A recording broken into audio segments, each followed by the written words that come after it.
అందరికీ నమస్తే అండి. సో ఈరోజు సీఎం జగన్మోహన్ రెడ్డి గారు ఐపాక్ ప్రతినిధులతో భేటీ అవుతున్నారు. ఐపాక్ వైఎస్ఆర్ కాంగ్రెస్ పార్టీ కోసం 2019 ఎన్నికలకు ముందు కూడా పనిచేసింది. అయితే అప్పుడు ఐపాక్ బాస్ అంతా కూడా ప్రశాంత్ కిషోర్ గారు. 2019 తర్వాత ఐపాక్ వాళ్ళు వేరే వేరే రాష్ట్రాల్లో పనిచేశారు. మళ్ళీ 2022లో ఆంధ్రప్రదేశ్లో మళ్ళీ వైసీపీకి పనిచేయడానికి వచ్చారు. అయితే ఇప్పుడు పనిచేస్తున్న ఐపాక్లో ప్రశాంత్ కిషోర్ గారు లేరు, ఆయనకు సంబంధం లేదు. ఇప్పుడు అంతా కూడా రిషిరాజ్ సింగ్ గారే మొత్తం కర్త కర్మక్రియ అన్నీ ఆయనే.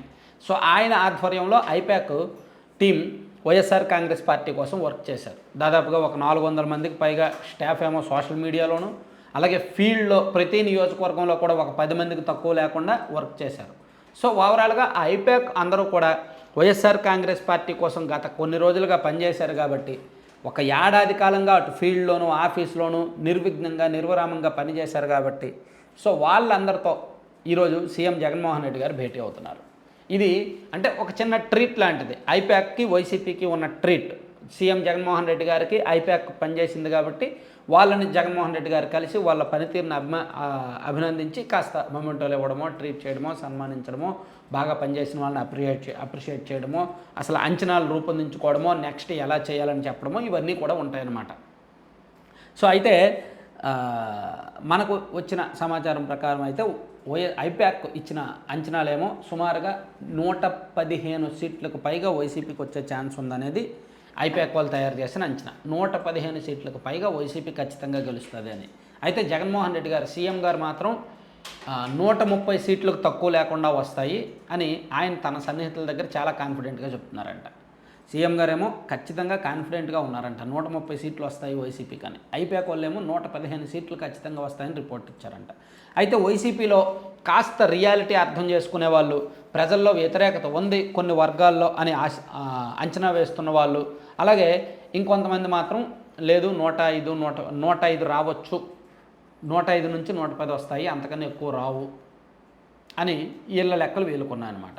సో ఓవరాల్గా వైఎస్ఆర్ కాంగ్రెస్ పార్టీ మళ్ళీ అధికారం చేపట్టడం ఖాయం అనేది వైసీపీలో అన్ని వర్గాలు అంచనా వేస్తున్నమాట. ఈవెన్ మన ఛానల్ సబ్స్క్రైబర్స్లో ఉన్న వైసీపీలో కూడా పరిపాలన బాగలేదు, నచ్చలేదు, కానీ ఖచ్చితంగా అధికారంలోకి అయితే వస్తారు అనేది చాలా కాన్ఫిడెంట్గా ఉన్నారు. సో ఈ 105 ఒకవేళ వైసీపీ గెలిస్తే, ఇంత ప్రజల్లో వ్యతిరేకత ఉన్నప్పటికీ, రకరకాల వర్గాల్లో వ్యతిరేకత ఉన్నప్పటికీ మళ్ళీ వైసీపీ గెలిస్తే, అధికారంలోకి వస్తే ఆ క్రెడిట్ ఐపాక్దే వస్తుంది, ఐపాక్కే ఇవ్వాలి.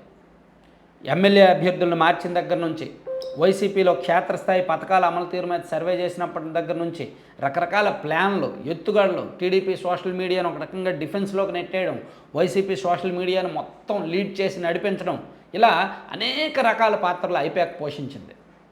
2019లో ఐపాక్ వైసీపీతో లేకపోయినా జగన్మోహన్ రెడ్డి గారు గెలిచేవాళ్ళు. ఎందుకంటే అప్పుడు టీడీపీ మీద విపరీతమైన వ్యతిరేకత ఉంది కాబట్టి, జగన్మోహన్ రెడ్డి గారి మీద కొంత సింపతి ఉంది కాబట్టి ఖచ్చితంగా 2019లో ఆయనే గెలిచేవాడు, ఒకవేళ ఐపాక్ లేకపోయినప్పటికీ. సో కానీ ఇప్పుడు 2024 వచ్చేసరికి ప్రభుత్వం మీద వ్యతిరేకత వచ్చింది కాబట్టి ఈ టైంలో ఐపాక్ అనేది ఉంటేనే బెటర్. సో అందుకే ఐపాక్తో కలిసి లాస్ట్ 2.5 years కూడా పనిచేశారు.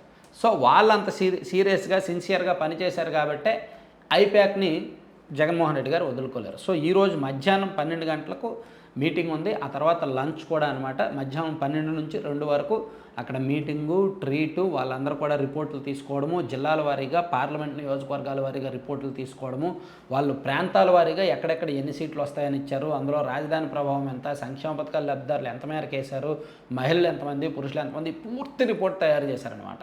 సో ఈ పూర్తి రిపోర్ట్తో 115 సీట్లకు పైగా వైసీపీ వస్తుంది, గెలుచుకుంటుందని వాళ్ళు తయారు చేసి ఇచ్చారు. Thank you.